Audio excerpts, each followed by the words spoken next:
Welcome to the deep dive. Hey there. We've got a really practical question today, straight from a listener.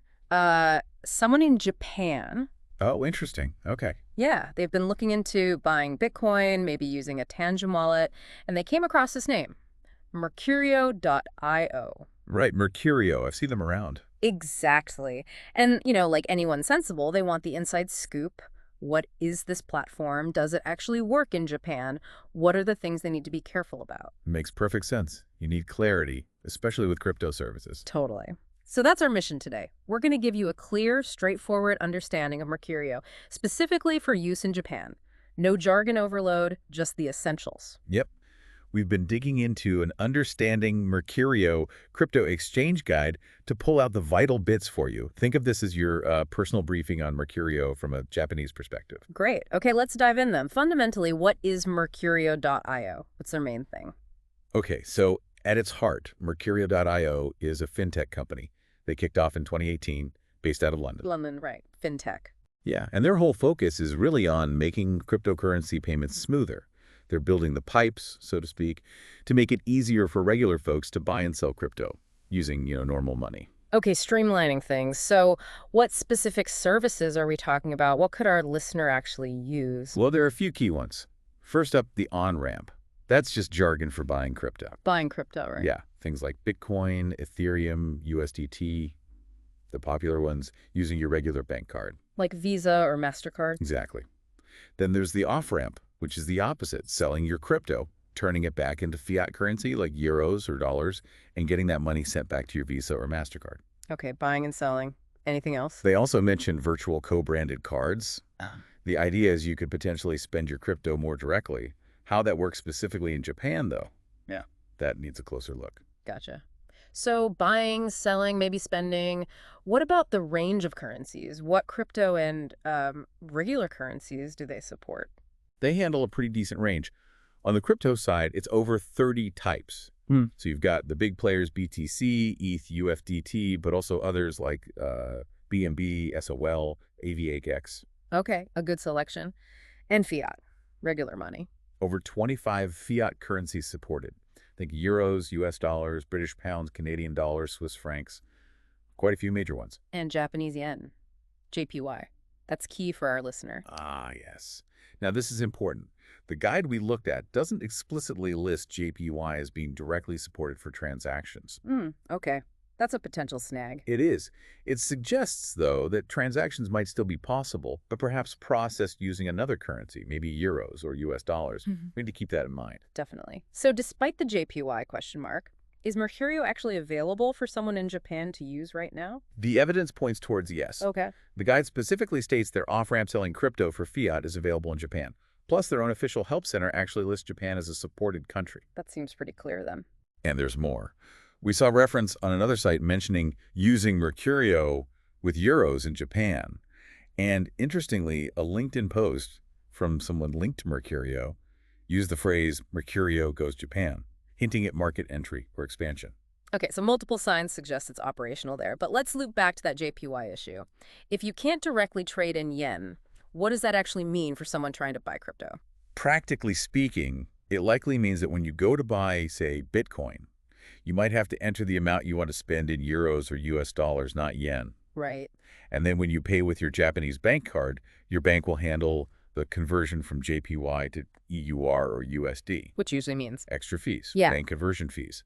Same thing happens when you sell crypto and withdraw the payout might come in EUR or USD, and your bank converts it back to JPY, likely taking another slice. Okay, so that's a definite cost factor to be aware of. Good heads up. Now, Japan's crypto scene.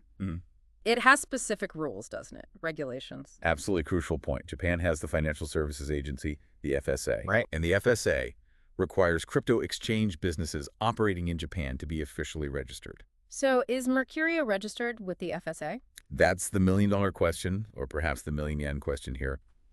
The source material we reviewed highlights this uncertainty. It doesn't explicitly confirm if Mercurio has that FSA registration. So a bit of a gray area, legally speaking. It seems that way based on the guide. And that's really important for anyone in Japan considering using them. It implies a degree of, let's say, user discretion is advised. Okay, so if our listener is weighing this up, thinking about using Mercurio in Japan, What are the absolute must-knows? The key takeaways. All right, number one, check with your bank. Seriously. Call them up, ask about their policy on crypto transactions, especially international ones via platforms like Mercurio. Are there blocks, extra fees, special procedures you need to know? Bank policies first, got it. What else? Fees. Mercurio's own fees. The guide mentions transaction fees up to 3.95% for both buying and selling. Nearly 4%. Okay. Yeah, and when you sell, there's also a minimum fee, €4 or $4, whichever applies. Plus, these fees aren't always fixed. They could apparently change based on your location and how you pay. So, dynamic fees. Right, need to watch the final confirmation screen carefully then. Bank policies, Mercurio fees. What's next? Security. Always paramount with crypto. Use only the official website, that's https.mercurio.io, or their official app from the proper app stores. No dodgy links. Absolutely not. Be super vigilant about phishing scams. People trying to trick you into giving up logins, you're sending crypto to the wrong place. The guide even noted some user reviews mentioning scam concerns, so you got to be on high alert. Good warning. Anything else on the security front? Just the fundamental nature of crypto transactions. They're usually irreversible. Once you hit send, that crypto is gone. No takebacks. Pretty much. Yep. So double check, triple check every single detail, the recipient's address, the amount, before you confirm anything. Accuracy is critical. Okay, makes sense. And we should probably mention the regulation thing again. Yes, definitely circle back to that. The uncertainty about the FSA registration in Japan is significant. The guide essentially says, because this isn't clear, you use the service aware of this potential regulatory question mark. Proceed with caution at your own risk, basically. Okay, that's a lot to keep in mind. Let's make it super practical now. Say our listener, understanding the risks, decides to try it. What are the actual steps? How do they start? Right, step one is always account creation and KYC. Know your customer, the ID checks. Exactly. Standard stuff for financial services. You'd go to the official Mercurio website or grab their app. Then the registration process, usually email. Create a password. Simple enough. Then comes the KYC part. You'll need to upload documents, typically proof of identity, like a passport or maybe a driver's license. And proof of address, a recent utility bill or bank statement usually works. And how long does that take? It varies. Could be quick, like minutes, or might take a day or two, depending on how busy they are, and if your documents are clear. Okay, account created, KYC approved. What's next? Linking your payment method. So you log into your Mercurio account, find the settings or profile section, look for something like payment methods. Right. And there you add your bank card, Visa, or MasterCard are the main ones mentioned. You might also see options for Apple Pay or Google Pay. Worth checking. You'll need to punch in the card number, expiry date, CVV code, standard online payment stuff. Got it. Card linked. Now, the main event. Buying some crypto. Let's walk through that, remembering the JPY issue. Okay, so you'd go to the Buy Crypto section in their app or website. Select the crypto you want, Bitcoin, ETH, whatever. Okay. Then you enter the amount you want to spend. And here's where, if JPY isn't an option, you'd likely enter the amount in EUR or USD. And hope your bank's conversion rate isn't too bad. Exactly. Then you choose your linked card to pay with. Now, pause and review everything. The amount of crypto you'll get, the fees Mercurio's charging, the total cost in EUR or USD. Check. Then you confirm, complete the payment.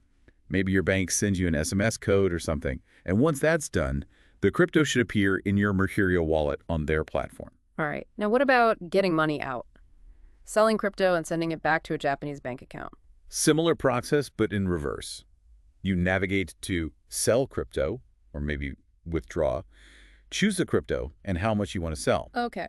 For the withdrawal method to Japan, the guide points towards using your linked Visa or MasterCard. That seems to be the supported route. So sending fiat back to the card you used to buy. That seems to be the primary mechanism described. Yeah. You'll then see how much fiat, probably EUR or USD again, you'll receive after their commission. Remember that max 3.95% and the minimum 4 EUR USD fee. Review again? Absolutely. Review the details, confirm the sale. Once processed, the funds should land back in your linked card. Processing times can vary, naturally. Could be quick, could take a few days. That's a really clear walkthrough, thanks. What if our listener runs into issues or just needs more info? Where do they go? Best place to start is the official Mercurio Help Center. The URL is https://help.mercurio.iosngb. Okay, help center first. Yeah, it's got loads of details, payment methods, limits, FAQs. It's pretty comprehensive. If that doesn't solve it, they do provide a support email. support@mercurio.io. Good to have that backup. Okay, let's quickly crystallize the main points, a sort of quick summary table for our listener. Sure thing. Let's recap the essentials. Feature detail. Founded HQ 2018, London, UK, global reach. Over 135 countries listed, and crucially includes Japan. Crypto support 30-plus types of BTC, ETH, USDT, etc. Fiat support 25-plus types, UR, USD, GBP. Direct JPY support is uncertain. Fees up to 3.95% buy-sell, with a minimum $4 when selling. Dynamic methods, Visa, MasterCard primarily, maybe Apple, Google Pay. Key Japan, caveat FSA registration status, unclear. Use with informed caution. Perfect. So, boiling it down for you, our listener in Japan, Mercurio looks like a usable option for buying and selling crypto. It seems accessible there. But and these are big buts, the direct JPY support is fuzzy, meaning you'll likely deal in EUR or USD and face bank conversion fees. Yep, factor that cost in. And you absolutely must check your bank stance. Understand Mercurio's fees, be paranoid about security official site only, watch for scams, verify every transaction detail because they're final, and critically, be aware that its official regulatory status with Japan's FSA isn't confirmed in the sources we saw. You proceed knowing that. That sums up the cautious approach needed, yes. Okay, and with that, here's a final thought for you to chew on. We see this uncertainty around Mercurio's JPY support and its potential FSA status. Thinking bigger picture, as Japan continues to shape its crypto rules, what might situations like this mean for how easily people in Japan can access global crypto platforms in the future? Will things get smoother, or will these kinds of ambiguities become more common? It's definitely something to watch. The regulatory landscape is always shifting. Indeed it is. Thanks for joining us for this deep dive.